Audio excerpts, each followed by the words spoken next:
Hello, everybody. Welcome to the Communication 24/7 podcast, where we communicate about how we communicate. I'm your host, Jennifer Furlong.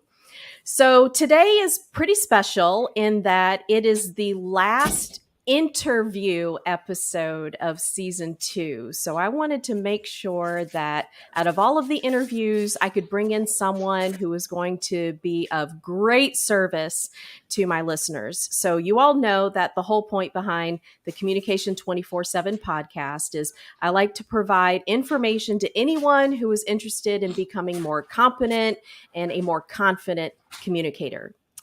Also, as an entrepreneur, as you all know, or if you don't know, you'll know now, I started Communication 24/7, the business, where I go into different organizations and I help the workforce learn how to manage its most difficult communication challenges.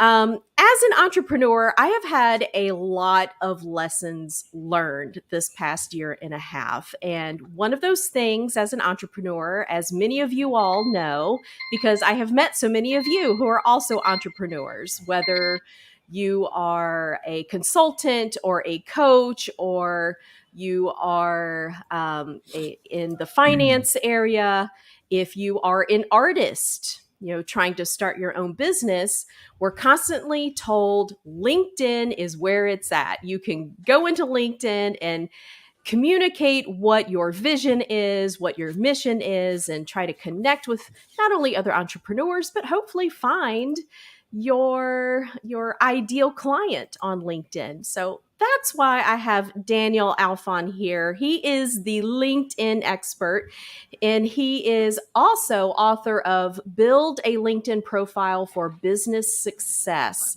So he's been on LinkedIn for quite some time, since 2004, and he has helped thousands of entrepreneurs try to get it together. So he's going to help us get it together with our own LinkedIn profiles and the messages that we're sending out to our ideal clients. So Daniel, thank you so much for being on the show. Welcome. Jennifer, thank you very much for having me on the Communication 24/7 podcast. I'm pleased to be with you. Yeah. So before we get started on the actual LinkedIn part of the interview, would you mind sharing with the audience a little bit about your background and how did you arrive at this particular niche? With pleasure. One evening in 2006, LinkedIn simply helped me slash my sales cycle. I was a quota-carrying salesperson, and I found that a third of my time was dedicated to trying to find the name of the person within the organization I needed to speak with. And boom, it's like a kid entering a candy store. You see the names, you know who's the manager, and I haven't looked back. It's a very powerful platform. It has close to 850 million users worldwide, and every second, 3 people sign up. Mm-hmm. Wow. Every second, 3 people set up a new LinkedIn profile. That's pretty powerful. Yeah, that's a lot of people out there. So we want to be able to tap into that, those of us who are entrepreneurs, how we can find that ideal client of ours. I was a guest speaker for a business college class just last week, and the students had some amazing questions for me. And one question one of the students had was regarding some of the other platforms like Instagram. For example, artists are very heavily into Instagram. Some people rely very heavily on Twitter. Some people still rely very heavily on Facebook. So what do you think it is about LinkedIn that might be the preferred platform over the others? Or do you think it is the preferred platform for the others, regardless of what the industry is that you're in? What do you think about that? That's a great question. I don't think it's the only platform, but in some cases it comes on top. For example, when I Google your own name, the very first result I found was your LinkedIn profile. Okay. That's often not a case for Instagram or Twitter or other social media channels. So we need to make sure it properly represent us and we show ourselves professionally like we want to. Mm-hmm. And going back to the artist question, I think artists should definitely use visual channels such as Instagram and TikTok and YouTube, but it doesn't mean that they need to forget LinkedIn. In fact, LinkedIn could be the tool where they would find producers, venues, and basically business connections. So not a listener, not another listener to the latest song or the latest painting, but you could, if you have a B2B aspect within your business, even Jennifer, even if it only amounts to 10%, then those 10% had better be represented well on LinkedIn. Because when your producer or someone who's in the business aspect of your field, of your art, is going to look you up, you want them to say, hey, I want to reach out to Jennifer, even before she reaches out to me. So there's no contradiction. Play with all the platforms you'd like, and make sure the LinkedIn presence considers your ideal LinkedIn reader and not just the listener or the consumer as we would typically think of in other platforms. Yeah, you brought up a really good point. So, say somebody is out there and they are looking for an expert within the particular field that we're in. So, for example, I'm in communication skills training, and we were just talking about, there might be artists who would be interested in getting into B2B sales. If you're an accountant, whatever it is, how can we make sure that when someone goes out to LinkedIn and they type in those keywords, how can we make sure that we do end up at the top of that line, at the top of that stack? Excellent. It's a bit complex because no two LinkedIn people will see the same results in the right order. Even if both of us try simultaneously now to use a number of keywords, your network is different from mine. So it's not exactly like a Google search where theoretically we would try to push and get to number one. But having said that, I'll suggest 3 very simple steps. The first is to describe the ideal project or the ideal task you'd like people, the right keywords you'd like to be found for. So if you're an artist, you could come up with 20 or 30 keywords that people will look you up for. If you're a communication specialist, then your terms and your keywords would differ. It could be obviously communication, it could be journalism, it could be blogging, it could be podcast, it could be vlogs, it could be all sorts of keywords. And I would actually recommend that you end up with at least 50 terms. Okay. Not based on your expertise, but based on what you think people will look for. This is step number 1. Step number 2 is heading to your LinkedIn profile and basically crossing out the terms that are there. So when I visit your LinkedIn profile, I see the term communication in the headline. I don't have to even look for it elsewhere. So the word communication is well placed and strategically placed. But if we came up with 50 terms, chances are we will not find all 50 terms on your profile. Maybe 10, 20, 30, 40.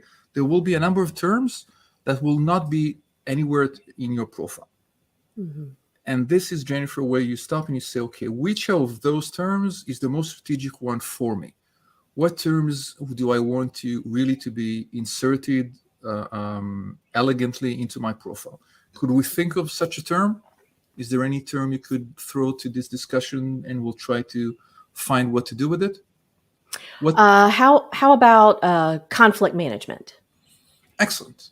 So let's say this. If for you conflict management is essential, it's just an essential part of your brand, then I would recommend you use conflict management probably in the about section in your summary. Okay. You may even push it to the headline if you'd like. And if it's something that you only want people to find you for, but it's not essential for you, then you would basically add it below the fold. Okay. It could be at the end of the about section or even in the skills section. Yeah. It could be a volunteering section, all sorts of. Basically, the important thing to remember is that when someone performs a LinkedIn search, LinkedIn indexes everything on your profile, from the headline to the featured section, the about section, the experience section, volunteering, education, and even the skills. So let's say there's a new thing that we want to be found for, but we can't logically say that we have gained a lot of expertise in it. So you don't want to try to game the system and add it in the current experience section, but you can definitely add it as a skill. If you know how to spell it, you can add it as a skill. And the important thing is that when people look for that term, instead of being at page 15, you'll be moved to page 5. Or if you're in page 4, you'll move to page 2. And if you use the right terms, you help people find you.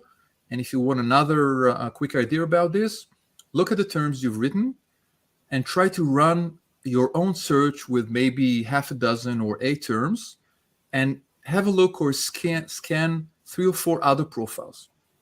People who have communication and maybe other terms there. And what you would often find is that by reading other people's profiles, you will end up by recognizing other terms you haven't thought of.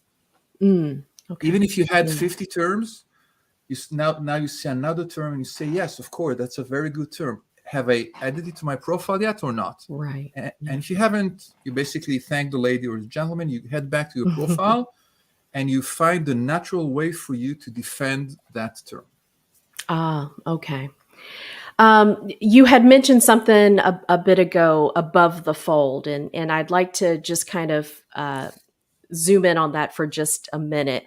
For anybody who's not familiar with that term, if you have a background in journalism, you would understand that above the fold, that's kind of like if you would visualize a newspaper, old school paper newspaper. Okay. Like not the internet newspaper, old school, and how, it comes folded in half, and usually the most important news of the day. Like, what do you need to know right now? What do you need to know that's very important? It's relevant. It's recent. It is affecting us in the moment. That would be the information that would be above the fold. And then, not to say that anything below the fold isn't important, but in the terms of priorities. So that is a really important point that I wanted to focus in on there, that you said in terms of in the about section, above the fold versus below the fold. I have had with other entrepreneurs conversations about other things that we do. For example, a lot of entrepreneurs like to have podcasts now. It's pretty common to have a podcast. You want to get your message out. It's being used as a marketing tool and hopefully just additional way to get your brand out there. In terms of making short clips, or if you still have a blog on your website. There is argument out there whether or not adding a link to your posts will cause LinkedIn to, I guess, not prioritize your posts. I see you laughing because the arguments that I'm talking about. There's everybody is debating about this. What do you think about that?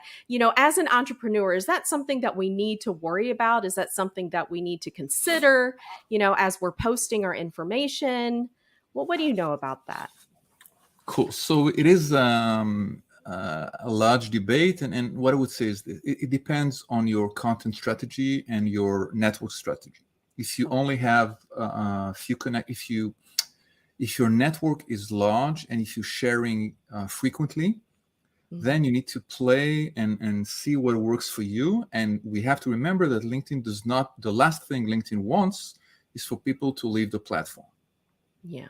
LinkedIn is not unique about that. Any platform would like you to stay within the gated area here. So there are a number of the most frequent workaround is basically sharing a post with no links, and you would see often that little link is in the first comment or things like that. Right. It works in the sense that the post itself will not be limited or throttled because of LinkedIn. But there's another thing about the algorithm, that LinkedIn does not like you to be the very first person to comment on your own post, Jennifer. Okay. Because it would often mean that you're basically trying to game the system one way or another. So you could, for example, if you're sharing information about your latest book, you could ask your co-author another author of the book, or someone from the someone you worked with, your editor, your cover designer, anyone that could be highlighted during the post, you would basically ask them to be the first to comment. Mm-hmm. And then the second comment could come from you with a link to the Amazon I see. order. Okay. Right. All right. So get with the people that you have in your circle of trust and let them know, hey, I'm getting ready to have this big post out here. Will you please be the first one to make a comment? Now, do they have is there a minimum recommended number of words for comments that kind of helps with the algorithm? The longer the comments are, if they are thoughtful, the better it is generally. So Okay. initially, most people will say, no, great work, or something that even the LinkedIn AI would suggest, Jennifer, ways for you to comment on other people's posts. Mm-hmm. But if you want to take it further, then try to come up with a question that would still make the conversation going. So you would thank the person for sharing ABC, and you would ask, by the way, do you mean, you would refer to a specific point they mentioned, and you would either refer something else that enriches the conversation, or you would try to get their opinion about something that is related to the content they shared. And that means that instead of being a one-off comment, basically saying great, you're likely to get a reply from them, and other people may jump on the wagon and reply to that. If many people comment on a post, the LinkedIn gods or the LinkedIn algorithm would are likelier to consider it worthy of sharing with other people, and at one point it may even become viral within our own micro ecosystem. Yeah. Yeah. How do you, so what is that? Is there a golden number? How do you know it's gone, quote, viral?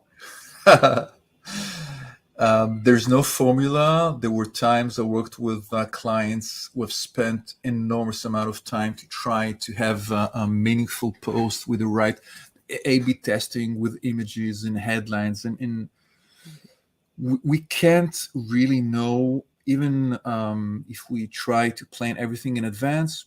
The minute you share it, the people will see it based on what happens in their world. So yes, there are a number of basic criteria you have to think about. The time of day you would usually post it is often should be your working day and your working hours in your time zone. But I've seen also examples of people actually sharing accidentally, or not by thinking about it, on Saturday or Sunday.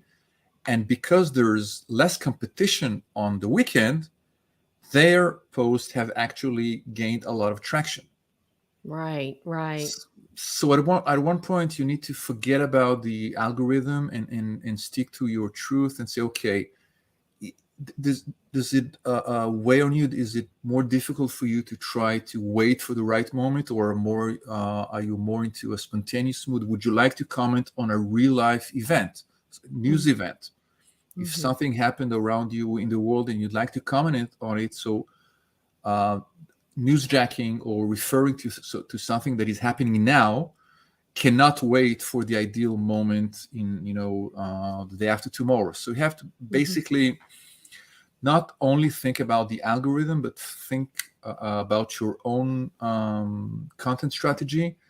And between you and me, LinkedIn is probably the only platform I know where you can be highly successful without sharing too often. Okay. That was going to be my next question. Like, is there people who post more often? Like I have noticed, I know people who just, they seem to be posting left and right, nonstop, all day, every day. And then it makes me wonder, like I start having some self-doubt, like, man, am I supposed to be posting more often than I do? Like, what do you think about that? What's the conventional wisdom say about how often you should be posting? Cool. So let's remember this. The moment you see someone hijacking your feed or sharing too often for your own taste, that is the moment you basically no longer wait for the next thing they will share. Mm, And that is something you don't want people to think about your own shares. If you overshare, if you share too often, then that means part of your network is going to disengage from your content. There are a number of ways for them to do that. They could simply click on the three dot and say, unfollow Jennifer. So they would remain connected with you, but they will no longer see the content that you share, even if it's very important for you. Or if it's extreme, they could also disconnect from you, or try to basically the worst thing to do would be to become blind to your content. The idea of sharing often makes sense when you have 25, 30K, 35,000 connections and you're looking for exposure. But there's a whole different game where you connect with 500 or 1,500 people and you run a search and you see the person you'd like to be introduced to. And that means you can have meaningful conversation and meaningful referrals simply by connecting with people you know well. And in that case, it doesn't make sense to overshare, because people remember you. You may decide that you basically, there were quarters I haven't shared anything and my business hasn't suffered at all. Because there are other ways for us to keep in touch with our network. It doesn't have to happen on LinkedIn. Right. If come April 16th, instead of being one of the 125 people sending you a happy birthday or saying congrats when you share something, it would make more sense to actually leave the LinkedIn platform and communicate one-on-one with you if it's someone important, and say, how have you been? Right. Last time we spoke, you were 18 months into your entrepreneurial journey. Now it's been 2 years. How is it going? How is season 3? How is the podcast season 3 shaping for you? What can I help you with? Anything that would make it about them and more important than a cookie cutter instant message. Right. That is a fantastic idea. So, yeah, kind of get to know who your followers are and what their connections are. And when there's something special like the birthday, you're saying maybe instead of sending them that DM like everybody else or the post, send them an email. Or if you're connected through one of the other platforms or, something like that, just kind of make it more personalized. That's actually a fantastic idea. I'm going to try that. I'm going to try that next time. Yeah. Excellent. So I've heard that you say treat your profile like a website, not a CV, or a resume, if you will. How can we treat our LinkedIn profile more like a website? Because I think that is probably a trap that most of us fall into. We think LinkedIn, we think connections, we think potential job offers. So let me put everything that I've ever done on here and, all my bullet points, and it's like a traditional resume or a CV. So what can we do better in that area? I'm very glad for that question. So let's try to get back to the basic. Who's our ideal reader on LinkedIn? And if you're in business, if you're an entrepreneur, then the ideal reader for you may be your next hiring client or the next person you'd like to work with. Now, for these people, the fact that you joined leadership directories in 1995 or 1996 is less relevant than what you did there. Right. And what I suggested that we treat our LinkedIn profiles as a website and not as a CV, basically mean this: if you're not looking for an employee position, then think about your profile as a way to convert your ideal reader into reaching out to you. So question number one, who's your ideal reader? Let's say, for the sakes of this discussion, someone who wants to improve their communication skills. There may be leadership position, they may be fellow entrepreneurs, there may be some other thing, but they're keen on improving the way they communicate in writing, in video, and in a professional and personal aspect. The second question would be, what action would you like those people to perform if they visit your LinkedIn profile? What action would you like them to perform? What would be your answer? I would like them to be able to understand for example, if they want to do a TEDx talk, because I'm a TEDx coach, Excellent. that I would be the person that they could contact to help them achieve that goal. Excellent. So if you try to make those people reach out to you and say, I'm considering now doing a TEDx, and I see that you have experience with this, so we need to provide them with the right information in the right order at the right time for them to say, Jennifer is part of the answer.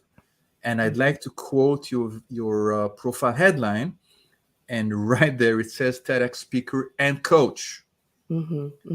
Not all TEDx speakers are necessarily coaches, or not all of them want to be perceived as coaches or even provide services for other TEDx speakers. So if I bump into a profile, I'm likely to stay here and basically ask myself, okay, so could Jennifer be a person I'm reaching out to when I consider my TEDx talk? And I would basically watch your own TEDx talk and read and go to Communication 24/7, and then if we share mutual connections, then I would reach out to them and ask them about you. So this would be my due diligence. Yeah. The public information, and that would maybe be the first exam.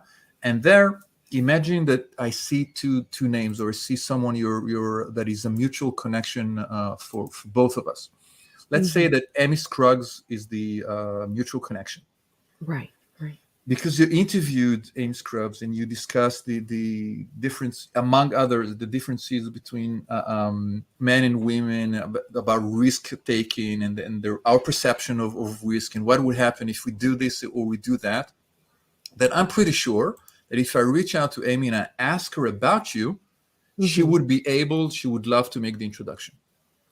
Okay. Yeah. But I only see Amy's name there because she's a connection both of you and me. Right. And if I see Amy Scruggs and Amy Davis, and Amy Davis doesn't know you, and I reach out to her, she may tell me, Jennifer, well, I don't really know. So from my perspective, Jennifer, we are responsible for the way our profile looks. And we are also responsible for the names of the mutual connections we have, because if we reach out to someone asking them about you, we want them to be able to answer basic questions about you and basically make us understand that the reaching out to you makes sense. Yeah. Because not only have you done the TEDx, but you're a great person to work with. Yeah. Okay. And this can be done primarily by people you've spoken with, people you've coached, people you've helped, people you've interviewed. Yeah. So that begs the question, how many people to have in your network, right? It's very easy as an entrepreneur when you get on LinkedIn, really any platform, and you think, and you see all of the followers that someone may have, all of the contacts. You think, wow, they've got like 10,000 followers, 10,000 contacts. What the hell am I doing wrong? Right? Am I doing something wrong? Like, is that the right way or the wrong way to view how many contacts that one has? What is the conventional wisdom on that?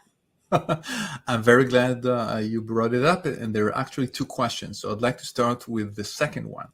Is it right or wrong, before we go into growing your network and stuff like that? And the metrics I would actually advise our audience to stick to are business metrics.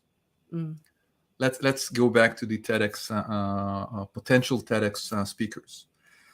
Let's say that based on your website, you would get every month, on average, you would get 3 new inquiries of people considering a TEDx talk. And by using LinkedIn, you transfer that number from 3 to 4, or from 3 to 5, or you double the number to 6 inquiries. Then at one point, Jennifer, you would be able to translate those inquiries into real life revenues. Maybe not in the first month, maybe not in the first 6 weeks, but at one point, when they come into your system, when you've discussed their talk with them, you will be able to turn some of them into your clients. And the metrics I think we need to focus on are not the LinkedIn metrics, because you may have 25,000 LinkedIn connections or LinkedIn followers and no new inquiries. Mm. And you may have 500 connections or 200 connections and you would enroll 3 new clients every month. Which one should we prefer? Oh, yeah. Yeah. Oh, yeah. So, Absolutely. Yeah. We want revenue. cool. Right? That's Excellent. the whole point. So we basically need to make a choice between exposure and trust. Exposure Mm. comes with 25, 30,000 connections, and trust comes when you connect with people you know well. Ah. And probably the worst place to be, or the worst connection strategy, is try to aim for both. Mm. Most entrepreneurs start with a quality approach. They start by connecting with people they know well. Yeah. And then they get confused because everyone around them tells, okay, you need to grow your network. And then at one point, they may up growing the network from, say, 800 to 8,000, but Mhm. they will not necessarily translate those new connections into revenues, Yeah. because very few of our network will actually see what it is that we share. Most LinkedIn members are not on LinkedIn 24/7. Yeah. Yeah. They're visiting LinkedIn occasionally. There's a trigger. You send them an invitation request. You tag them. You mention them, and then they would go to LinkedIn. They would check you out. They would do something else, and then they would forget about LinkedIn for 12 hours or 12 days.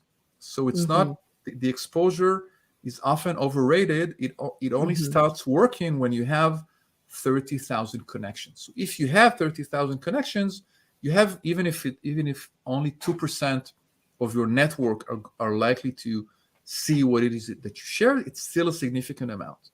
Mhm. But if you those 2%, if you only have 2,000 or 5,000, it's not a significant amount. So if Right.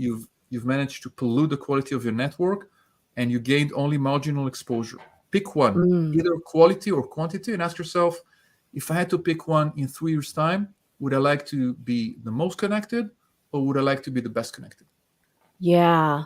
That is such a fantastic point you just brought up, quality versus quantity. And it makes me think, anyone who's listening to this right now, if you're a business owner or an entrepreneur, think about the network that you have that's existing right now, and what are you doing to make the most of that network that already exists? How are you leveraging that network that exists? So that makes me think of another question, talking about leveraging your network. um, I'm sure I am not alone, and I'm sure this has happened to you as well. Somebody sends you a connection request and you're like, sure, okay, this is somebody who's interested in me or my business. They want to connect for some reason. And then it seems like every single day you get a ton of DMs where they're just trying to sell you something. They just want you to buy something, or they say they do want to make a connection, but at the end of the day, it really truly is a sales call. um what how can we What's going on there, and what can we do to make sure that we don't end up being that type of entrepreneur? Because we do have to balance. Yes, we want to make the most of our contacts, like we were just saying. It's quality, and you do want to be able to reach out and create that relationship. So how do we do that in a way where we're using the LinkedIn platform to be able to meet people? That's really ultimately what we want to do, right? Mhm. Mhm. But not bug the hell out of them and get them thinking, okay, now I'm just another sales, quit trying to sell me something. That's like such a great question, and I'd like us to remember what you said about receiving or being on the receiving end of Mhm. yeah, incoming invitations. So there are half a dozen ways to sell on LinkedIn without paying LinkedIn and without connecting with other people. It could be through content. So Mhm. let's imagine. Mhm. I know you're doing a lot more than the TEDx, but it's easy for me to again to give an example about the Mhm. Yeah, TEDx. yeah. So some entrepreneurs, some people would consider would have a ton of questions about the TEDx, like how do I start? How can I make sure the topic I found is on track? how do I practice this, and what should I wear, and should I aim for the next one, or should I do A, B, and C? So Jennifer, if you're able to produce content that answers those people's initial questions, they would often find you because they would look for the basic questions. We're not talking about rehearsing the last time before they go on stage. We're talking about, is this right for me? Because I don't have, I have a story to tell, but I'm not sure I need to be on that big stage. So they're often looking for some confirmation to see that their topic is of interest and they could actually do it. Some are less confident than others. Yeah. So producing content around that would make them understand. They would take a baby step, thanks to you, from thinking that there is no way for them to ever be on a stage, to say, you know what, maybe it's a bit too early for me, but now I understand what are the first step I need to take before I do that. And then once you've provided them with value and they moved from point A to point B, now they're ready for you. When you say there's a whole point C and D I can walk you through, I could coach you on the style of your talk, or the way you want to, what emotions you'd like viewers to experience when you run the talk, when you do the talk. And that is the moment they're likely to come into your own system. They're likely to ask you to meet them, or to have a discovery call, or to ask for what is the package that you offer would be TEDx Talks. And we can change that to communicate, people who want to improve the communication skills. Maybe there's a specific skill they want to improve. Maybe they consider launching a podcast, or maybe they want to improve their channel, or the YouTube channels, or their visual communication. And that means you basically try to answer the same question: who's your ideal reader?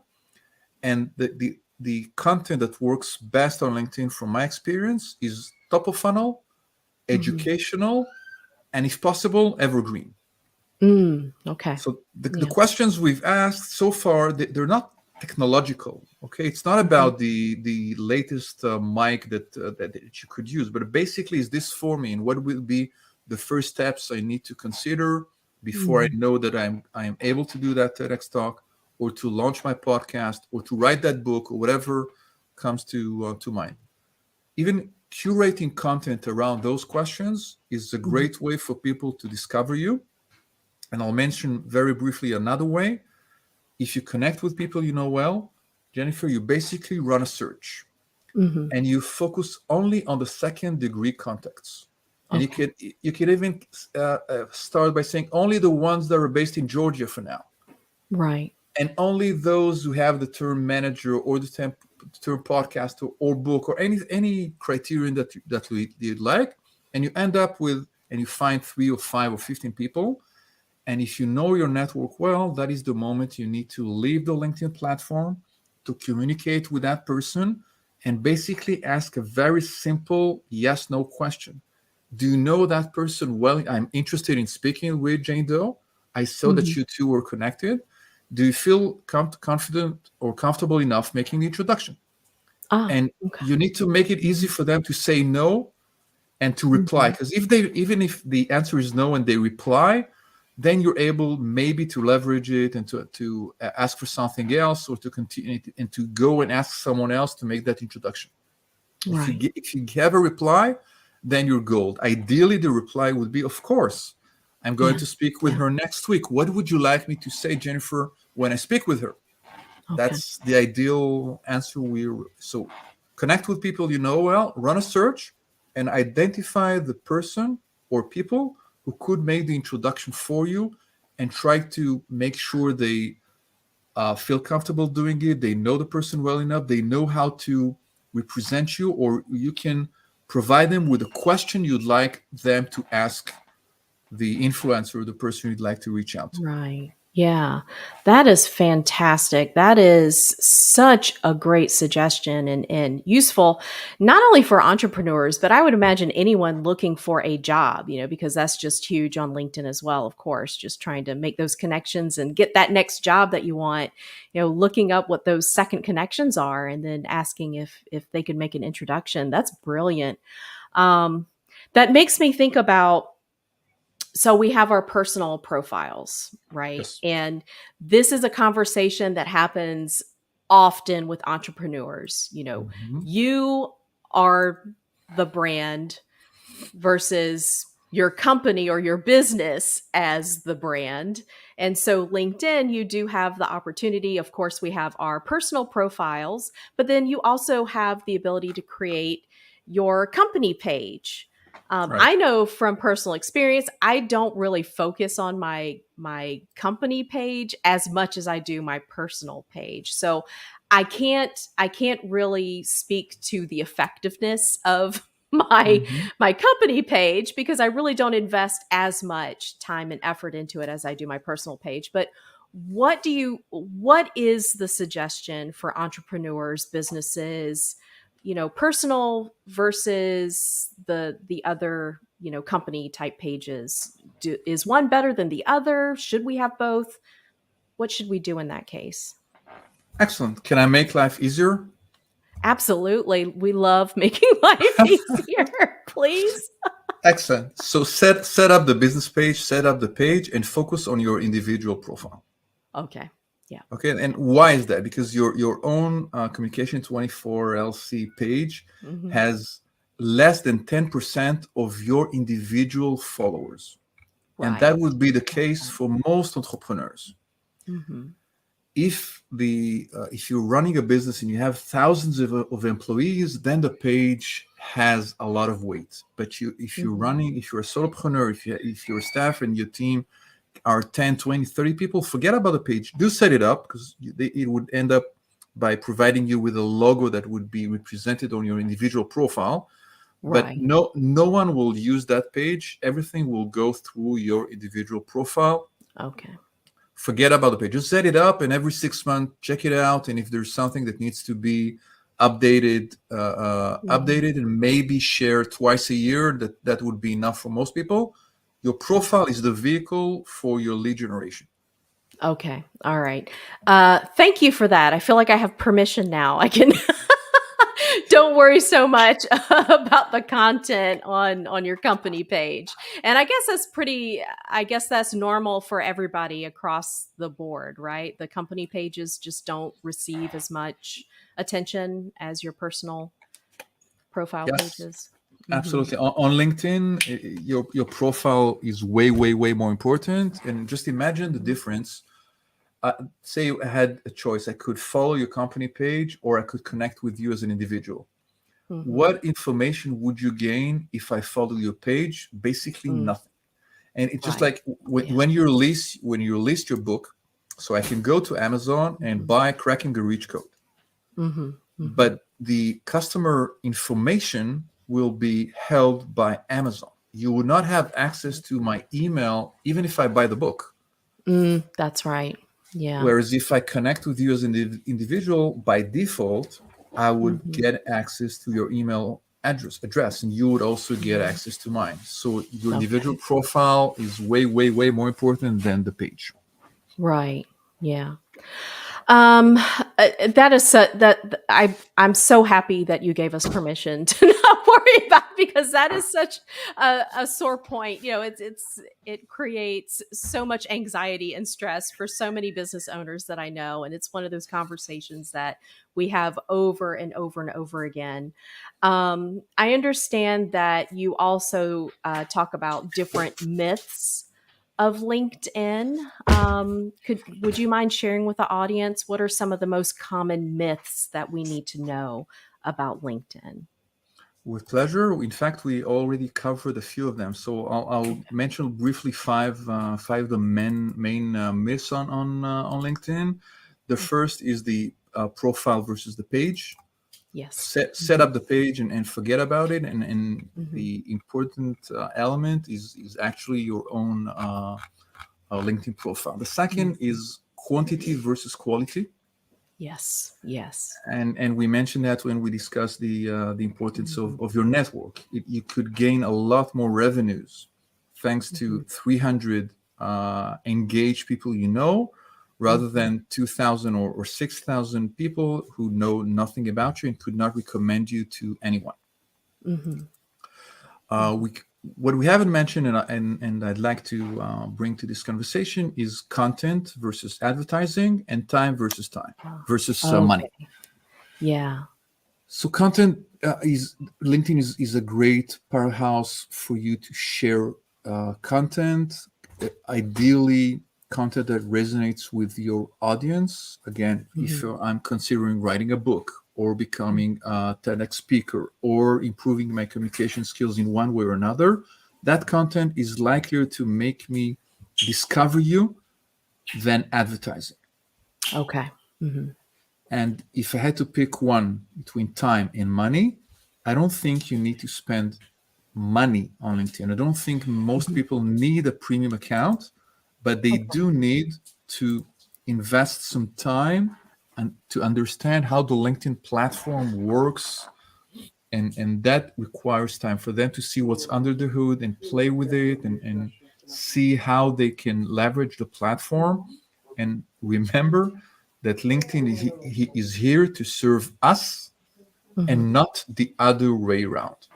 Right. Okay. The fact that LinkedIn prompts you to share or to connect, do whatever, you, Jennifer, have the ability to say that makes sense for me and that doesn't.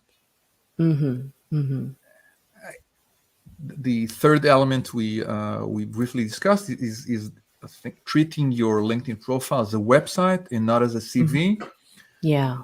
I could go over and explain about all sorts of other myths, but I think these would be the top 5: profile and not page, quality and not quantity, website and not as a CV, content rather than advertising, and time instead of money. Oh, that is wonderful. So you don't really think that upgrading to the higher levels of LinkedIn, like a premium count, you don't think that is really all that necessary for an entrepreneur?